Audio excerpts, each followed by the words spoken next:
ପାଖାପାଖି 90% ପଢ଼ାଇ ଦେଇଛି। ତ ଏ ଇତିହାସ ଯଦି ପୁନର୍ବାର ଅଧ୍ୟୟନ କରାଯାଏ ତାହେଲେ ବୋଧେ ରିପିଟ୍ ହେଲା ପରି ହେବ। ସେଥିପାଇଁ ଅନେକ ଗୁଡ଼ାଏ ବିଷୟକୁ ମୁଁ ସ୍କିପ୍ କରିବି।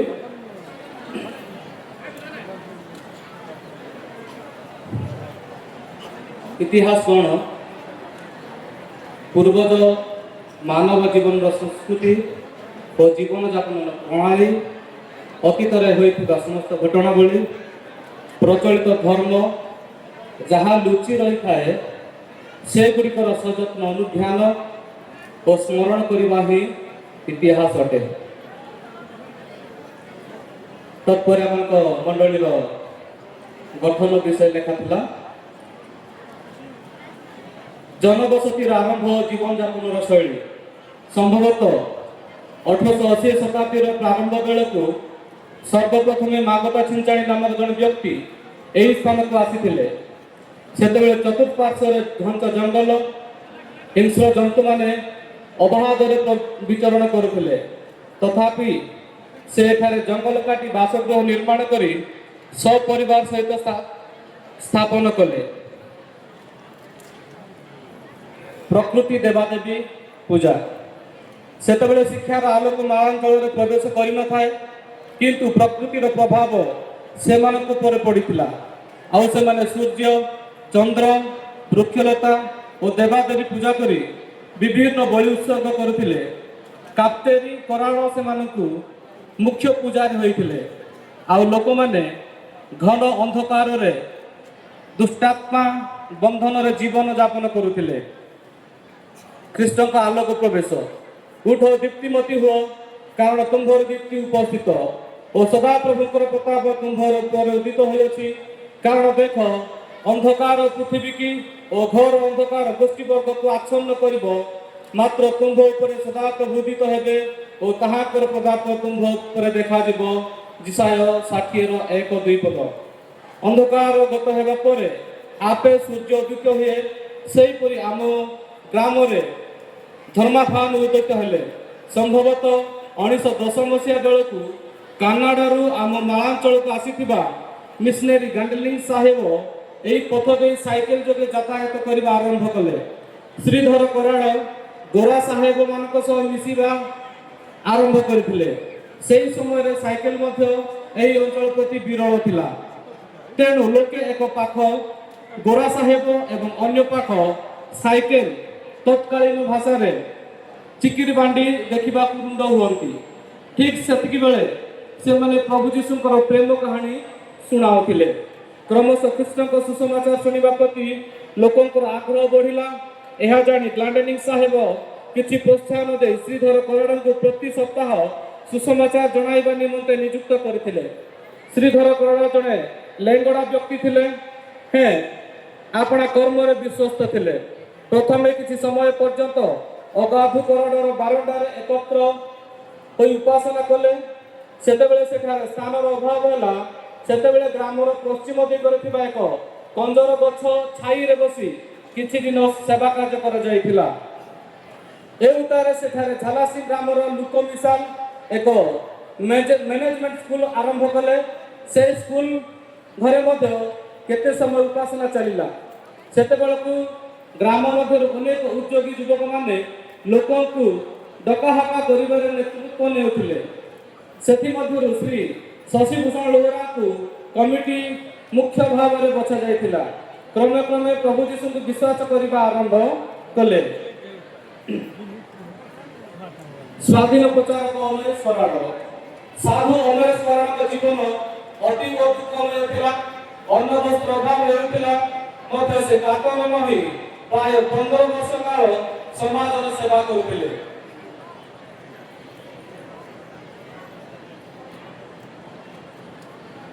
ଅନେକ ଗୁଡ଼ାଏ ବିଷୟ ଘଟିଲା ପରେ ଆମ ମଣ୍ଡଳରେ ଘର ପଡ଼ି ହୋଇଥିଲା। 1981ରେ ଜଙ୍ଗଲରୁ ଅକସ୍ମାତ ନିଆଁ ଆସି ପ୍ରାୟ 38 ପରିବାର ଭସ୍ମୀଭୂତ କରିଥିଲା, ଯାହାଫଳରେ ଆଜି ପର୍ଯ୍ୟନ୍ତ 2-3 ଗୃହ ପୁନଃନିର୍ମାଣ ହୋଇପାରି ନାହିଁ, ଖାଲି ସ୍ଥାନ ପଡ଼ି ରହିଅଛି।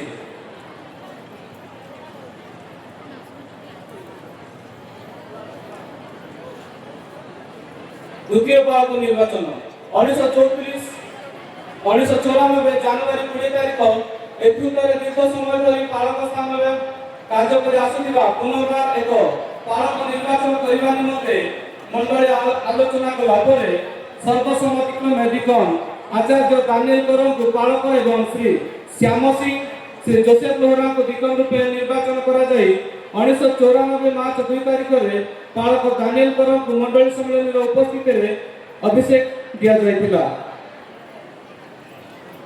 ତୃତୀୟ ପାଳକ ନିର୍ବାଚନ ଯେତେବେଳେ ଲାଗି ଲାଗି ମଣ୍ଡଳୀର 2 ଜଣ ନେତା ପ୍ରଭୁଙ୍କ କୋଳକୁ ଚାଲିଗଲେ ଏଥିହେତୁ ମଣ୍ଡଳୀର ସମସ୍ତ ବିଶ୍ୱାସୀ ଦୁଃଖରେ ଭାଙ୍ଗି ପଡ଼ିଥିଲେ।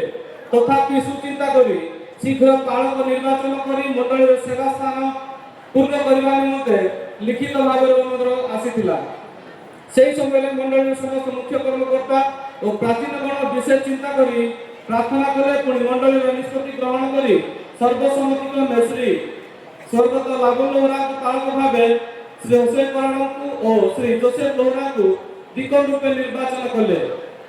ତାପରେ 1-2-2096 ମସିହାରେ ସମ୍ମିଳନୀର ଉପସ୍ଥିତିରେ ବହୁ ସମାରୋହ ସହ ପାଳକ ଅଭିଷେକ କାର୍ଯ୍ୟ କରାଯାଇଥିଲା। ଆମ ମଣ୍ଡଳୀରେ ମହାସଭାର କିଛି ଅଭୁଲା ସ୍ମୃତି। ପାଳକ ଅଭିଷେକ କାର୍ଯ୍ୟ କୁଶଳରେ ସମାପ୍ତ ହେଲା ପରେ ପାଳିକ୍ରମେ 1996 ମାର୍ଚ୍ଚ ମାସର 31 ଏହି ମଣ୍ଡଳୀର ସମ୍ମିଳନୀର ବାର୍ଷିକ ମହାସଭା ଅନୁଷ୍ଠିତ କରାଯାଇଥିଲା। ବକ୍ତା ଆଚାର୍ଯ୍ୟ ବୀରେନ୍ଦ୍ର ବିହାରୀ ଓ ସ୍ୱାଧୀନ ପ୍ରଚାରକ ଉପେନ୍ଦ୍ର ପରିଛା ଅତି ଚମତ୍କାର ଭାବରେ ପ୍ରଭୁଙ୍କ ବାକ୍ୟ ପରିବେଷଣ କରୁଥିଲେ। ସେହି ସମୟରେ ଗ୍ରାମଟି ଲୋକାରଣ୍ୟରେ ପୂର୍ଣ୍ଣ ଥିଲା। ଚତୁର୍ଥ ଦିନର ସନ୍ଧ୍ୟା ଉପାସନା ପ୍ରାୟ ଶେଷ ହୋଇ ଆସୁଥାଏ। ଆକସ୍ମିକ ଭାବେ ଏକ ଯୁବକ ହୀରାଲାଲ ଛିଞ୍ଚାଣୀଙ୍କ ମୃତ୍ୟୁ ସମ୍ବାଦ ସଭାସ୍ଥଳରେ ପହଞ୍ଚିଲା। ତାର କିଛି ସମୟ ପରେ ସ୍ୱର୍ଣ୍ଣଲତା ଜେନାଙ୍କ ମୃତ୍ୟୁ ଖବର ଆଗନ୍ତୁକମାନଙ୍କୁ ମହାମାରୀର ଭୟ ଆଣିଦେଲା। ଫଳରେ ଯିଏ ଯାହା ବାଟରେ ପ୍ରାଣ ବିକଳରେ ଧାଇଁ ଚାଲିଗଲେ।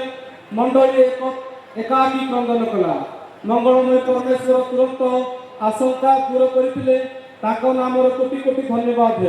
ତା ପର ବର୍ଷ ପୁଣି ଏକ ମହିଳା ସମ୍ମିଳନୀର 1996 ପାଳକ ଦିକନମାନଙ୍କ ଉଦ୍ୟମରେ ମଣ୍ଡଳୀ ଶିକ୍ଷା ସଚେତନ ଦେଇ 43 ଜଣଙ୍କୁ ଯୌବନ ଦେଇଥିଲେ।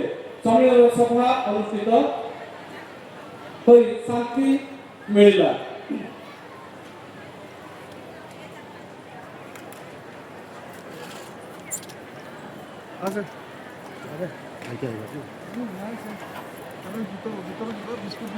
ଦୁଇ ହଜାର 2018 ଏବଂ 20 ମସିହା ମଣ୍ଡଳୀ ନିମନ୍ତେ ଅଭୁଲା ସ୍ମୃତି। 2018 ମସିହା ବେଳକୁ ମଣ୍ଡଳୀ ଧୀରେ ଧୀରେ ତାର ଆଧ୍ୟାତ୍ମିକ ସ୍ଥିତି, ସାମାଜିକ ସ୍ଥିତି, ଉନ୍ନୟନମୂଳକ ସମସ୍ତ କାର୍ଯ୍ୟରେ ଅଗ୍ରଣୀ ହୋଇ ଆସୁଥାଏ। ବାଳକ ଆଚାର୍ଯ୍ୟ ଲାବଣ ଲୋହରାଙ୍କ ଦୃଢ଼ ଓ ସ୍ୱଚ୍ଛତା ମଣ୍ଡଳୀ ପ୍ରତି ପ୍ରେରଣାଦାୟକ ଥାଏ। ଦିକନ ନିମ୍ରୋଦ ଲିମା, ଦିକନ ହସେଇ କରାଡ଼ ମଣ୍ଡଳୀର ସମସ୍ତ ଅଗ୍ରଣୀ ନେତୃତ୍ୱମାନଙ୍କ ସହଯୋଗରେ ଶୃଙ୍ଖଳିତ ଭାବରେ ମଣ୍ଡଳୀ ପରିଚାଳିତ ହୋଇ ଆସୁଥାଏ।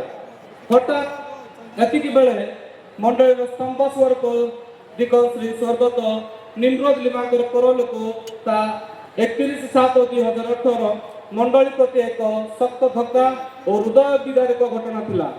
ଦୁଃଖରେ ମ୍ରିୟମାଣ ହୋଇ ମଣ୍ଡଳୀ ନିଜ ପ୍ରିୟ ସେବକମାନଙ୍କୁ ହରାଇ ଦୁଃଖରେ ଭାଙ୍ଗି ପଡ଼ିଥାଏ। ପରବର୍ତ୍ତୀ 2 ବର୍ଷ ଅତିବାହିତ ହୋଇନଥାଏ। ଏଥିମଧ୍ୟରେ କୋଭିଡ-19 ନାମକ ଏକ ଭୂତାଣୁ 2019 ମସିହାର ଡିସେମ୍ବର ମାସରେ ଆବିର୍ଭାବ ହୋଇ ଚୀନ ଦେଶରୁ 2020 ମାର୍ଚ୍ଚ 13 ତାରିଖ ମଧ୍ୟରେ ସମଗ୍ର ବିଶ୍ୱକୁ ସିଏ ମହାମାରୀରେ ପୂର୍ଣ୍ଣ କଲା। ପ୍ରତି ଦେଶରେ ହଜାର ହଜାର ସଂଖ୍ୟକ ଲୋକ କୋଭିଡ-19 ଦ୍ୱାରା ସଂକ୍ରମିତ ହୋଇ ମୃତ୍ୟୁବରଣ କରୁଥାନ୍ତି। ଆମ ଦେଶରେ ଲକଡାଉନ ଲାଗୁଥାଏ। ଅନ୍ୟ ଜଣ ସହ କଥାବାର୍ତ୍ତା ହେବା କିମ୍ବା ମିଳାମିଶା ସୁଯୋଗ ନଥାଏ। एकत्र होई गिरजा उपासना करबा सुजोग संपूर्ण ठप हो जाए। कोविड-19 समय अभिनव उपासना ठीक यही समय मंडली पालक आचार्य स्वर्गत लाबन लोहरा, दिगन स्वर्गत हर्ष कुमार लोहरा, दिगन श्री महेंद्र कराड़, संपादक श्री हसय कराड़, सह संपादक श्री देवरंजन लोहरा, कोषाध्यक्ष श्री तृप्तलिमा सह कोषाध्यक्ष श्री एलिया जेना और मंडल समस्त नेतृवर्ग अभिनव प्रयास रे ग्राम मध्य डाकबाजी यंत्र जहाँ माइक साउंड प्रति हिसाब साही रे व्यवस्था करा जाई ଗ୍ରାମର ମଧ୍ୟଭାଗରେ କୋଭିଡ-19 ନିୟମାନୁସାରେ ଜଣେ ଅନ୍ୟଠାରୁ ଦୂରରେ ରହି ସମସ୍ତ ମୁଖ୍ୟ କର୍ମକର୍ତ୍ତା ପ୍ରତିଦିନ ସନ୍ଧ୍ୟା ଉପାସନା ପରିଚାଳନା କରି ଆସୁଥାନ୍ତି। ନିୟମିତ ପ୍ରଭୁ ଭୋଜ ଖାଦ୍ୟ ପରିଚାଳନା ଓ ଉପାସନା ମାହୋଲ ସୃଷ୍ଟି ହୋଇଥାଏ। ଠିକ୍ ଏତିକି ବେଳେ ମଣ୍ଡଳୀର ଆଦରଣୀୟ ପାଳକ ଆଚାର୍ଯ୍ୟ ସ୍ୱର୍ଗତ ଲାବଣ୍ୟ ହୋରାଙ୍କର ଦେହାନ୍ତ ତା 4/7/2020 ଘଟିଯାଏ। ସମାରୋହରେ ତାଙ୍କୁ କବର ମଣ୍ଡଳୀର ଆକୁଳ କ୍ରନ୍ଦନ ତାର ସୀମା ଡେଇଁ ଚତୁଃପାର୍ଶ୍ୱରେ ବ୍ୟାପ୍ତ ହୁଏ। ମହାସମାରୋହରେ ତାଙ୍କୁ କବର ଦେବା ଓ ତୃତୀୟ ଦିନ ଶୋକ ପ୍ରାର୍ଥନା ସହ ବିଧବା ପାଳିକା ଶ୍ରୀମତୀ ଆନନ୍ଦିନୀ ଲୋହରା 1 ବର୍ଷ ଦରମା ମଣ୍ଡଳୀ ସମ୍ମିଳନୀ ସାକ୍ଷାତରେ ପ୍ରଦାନ କରାଯାଇ ପାଳିକା ମାଙ୍କୁ ମାସିକ 1000 ଟଙ୍କା ଭତ୍ତା ଆରମ୍ଭ କରାଗଲା।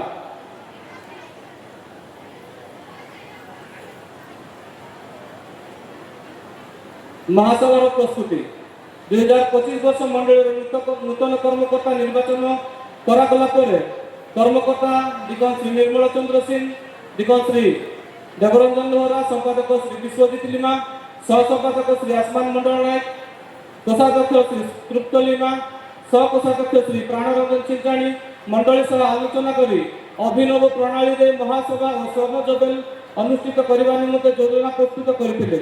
ମଣ୍ଡଳୀର ସ୍ୱତନ୍ତ୍ର ପ୍ରାର୍ଥନାମାନ ଅନୁଷ୍ଠିତ କରାଯାଇଥିଲା। ଉତ୍ସାହ ନିମନ୍ତେ ବିଭିନ୍ନ ବକ୍ତାମାନଙ୍କୁ ଆହ୍ୱାନ କରାଯାଇଥିଲା।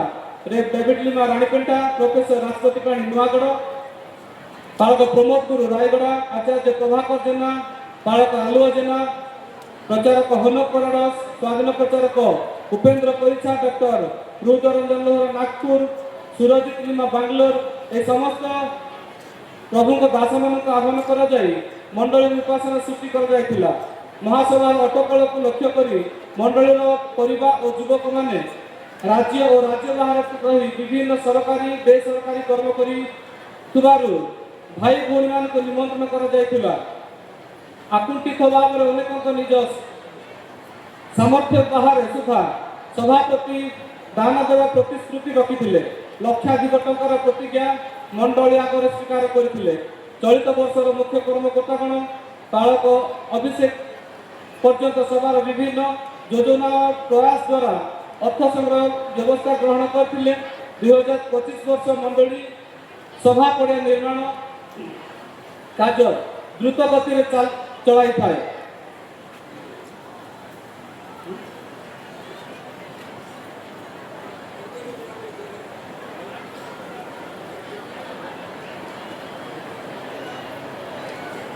ମହାସଭା ନିମନ୍ତେ ପ୍ରଥମ କରି ନୂତନ ଭାବରେ ତାବରଣା ମଣ୍ଡଳୀ ଝୁଲାମେଣ୍ଟ ନିର୍ମାଣ କରିବାରେ ସକ୍ଷମ ହୋଇଥିଲା। ମଣ୍ଡଳୀର ସମ୍ମାନ ଅକ୍ଷୁଣ୍ଣ ରଖିବା ନିମନ୍ତେ 4 ଦିନ ଧରି ସଭାରେ ଯୋଗ ଦେଉଥିବା ସମସ୍ତ ଉପାସକ ମଣ୍ଡଳୀ ନିମନ୍ତେ ବିନା ମୂଲ୍ୟରେ ଭୋଜ ବ୍ୟବସ୍ଥା ଅଭିନବ ଯୋଜନା ଗ୍ରହଣ କରିଥିଲା। ସମସ୍ତ ମୁଖ୍ୟ କର୍ମକର୍ତ୍ତାମାନଙ୍କୁ ଉଦ୍ୟମ ପାଳକ ଓ କାର୍ଯ୍ୟସାଧକ ସଦସ୍ୟ, ସଭାର କୋର କମିଟିଗଣ ଓ ଗ୍ରାମବାସୀ ସମ୍ପୂର୍ଣ୍ଣ ସହଯୋଗ ପ୍ରାର୍ଥନା ସେ ମା'ମାନଙ୍କ ନିରବଚ୍ଛିନ୍ନ ପ୍ରାର୍ଥନା ଓ ଦୟାମୟ ପରମେଶ୍ୱରଙ୍କ ଅସୀମ କୃପା ପାଇଁ ଆଜିର ସଫଳତା ଆମକୁ ମିଳିପାରିଛି। ଧନ୍ୟବାଦ। ଅନେକ ବିଷୟ ସ୍କିପ୍ କରାଯାଇଛି, ବିଚଳିତ ହୁଅନ୍ତୁ ନାହିଁ।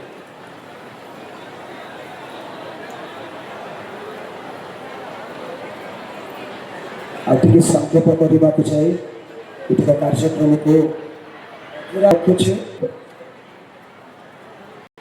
ସୁଯୋଗ୍ୟ ସନ୍ତାନ ବିଶପ ପ୍ରଫେସର ଲୋହରାଙ୍କୁ ମାନପତ୍ର ଦେଇ ସମ୍ମାନିତ କରିବା ନିମନ୍ତେ ଗୋଟିଏ ମୋର କ୍ଷୁଦ୍ର ପ୍ରୟାସ ବୋଲି ମନେ କରିବି।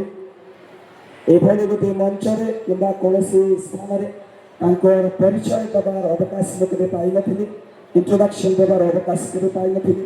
ନିଜ ଭାଷାରେ ପଦେ ଲେଖିଛି, ଯାହା ମୁଁ ଲେଖିପାରିଛି ହୁଏତ ତାହା ଅତି ନଗଣ୍ୟ, ଅତି କ୍ଷୁଦ୍ର। ସେ ସମସ୍ତ ଶବ୍ଦ ଏବଂ ଭାଷା ଠାରୁ ତାଙ୍କ ବ୍ୟକ୍ତିତ୍ୱ ଅତି ଉର୍ଦ୍ଧ୍ୱରେ ଅଟେ। କିନ୍ତୁ ଆମ ମଣ୍ଡଳୀ ପକ୍ଷରୁ ଏକ କ୍ଷୁଦ୍ର ପ୍ରୟାସ ତାଙ୍କୁ ସମ୍ମାନିତ କରିବା ଉଦ୍ଦେଶ୍ୟରେ ମୁଁ ଅନୁରୋଧ କରିବି 2 ଜଣ ବିଦ୍ୱାନ ଏହାକୁ ଉନ୍ମୋଚନ କରିବେ ଏବଂ ମାନପତ୍ର ଭାବେ ଯାହା ଲେଖା ଅଛି ତାହାକୁ ମୁଁ ପାଠ କରି ସାହାଯ୍ୟ କରିବି।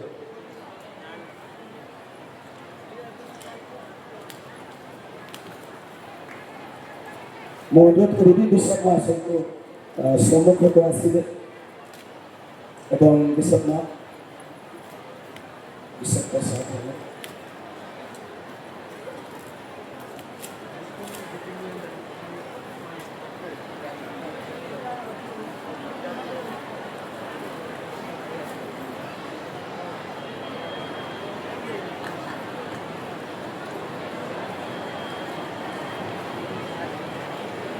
बहुत सुंदर टिके जूम कर देखेबे कि कैमरा रे ओके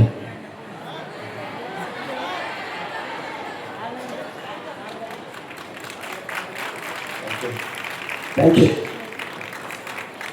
उत्कल रात्रिश मंडली काबरणा गजपति 101तम महासभा स्वर्ण जुबली उत्सव मानव पत्र श्रद्धेय बिशप डॉक्टर लोहरा महाशय जन्म आपण गजपति जिलार काबरड़ा भली एक क्षुद्र पल्ली आदर्श और नीतिवान पिता स्वर्गत श्री शशिभूषण लोहरा एवं स्नेहमयी माता स्वर्गत पद्मावती लोहरा को कोलमंडन करते मई 3 तारीख 1956 साल ग्राम्य विद्यालय प्राथमिक शिक्षा आरंभ कर उच्च शिक्षा लाभ और सुसमाचार प्रचार प्रसार को वृत्ति भाव ग्रहण कर विश्व परिभ्रमण सहित निष्ठापर भाव प्रभु सेवा और दंडन क्षेत्र में आप अग्रज जड़े आप जड़े प्रचंड धीशक्तिर अधिकारी अनेक उपाधि प्राप्त बहु उपलब्धिर अधिकारी एकाधार जन सुबक्त विश्वविदित व्यक्तित्व और जगजन्मा तुलनात्मक धर्म साहित्य क्षेत्र में चिंता उद्रेककारी जड़े धूर्ण लेखक अनेक पारमार्थिक विश्वविद्यालय गुड़िकर अध्यापक एवं जड़े बुद्धवित्त व्यक्तित्व मिशन क्षेत्र में सुपरिचित आध्यात्मिक नेता समाज सेवा क्षेत्र में दलित और पछुआ वर्ग लोकों दरदी सहायक आपण सफलतार शिखर में पहुंची अनेक सुनाम अर्जन करने सांगक परिवार तथा ग्राम गौरव आनी आपणकर विशिष्ट व्यक्तित्व निरस सेवा और मंडली क्षेत्र में उल्लेखनीय अवदान पाई आम आपण को आज शुभ अवसर में संबर्धित कर गर्व अनुभव करुच्छे आपण नूतन पीढ़ी प्रेरणार उत्स हो रही आपणकर उच्च आदर्श प्रभावशाली नेतृत्व और सेवा मनोभाव आमको गर्वित कर स्वर्ण जुबली भव्य समारोह अवसर में उत्कल रात्रिश मंडली काबरड़ा आपण को भूयसी प्रशंसा और संबर्धना ज्ञापन कर काबरड़ा रत्न घोषणा पूर्वक आपण को दीर्घायु और निरामय जीवन कामना करुच्छे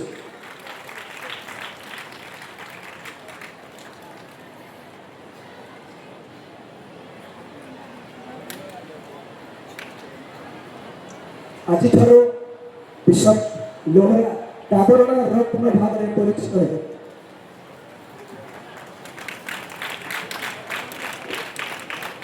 आपण मैंने ऊपर गोटे बेलून देखते ना भितर कौन थी उड़ूसी गैस हेलियम गैस भर्ती है बेलून उड़ो 3 दिन पर आसिक देखो गैस कौन है बेलून से अवस्था मोर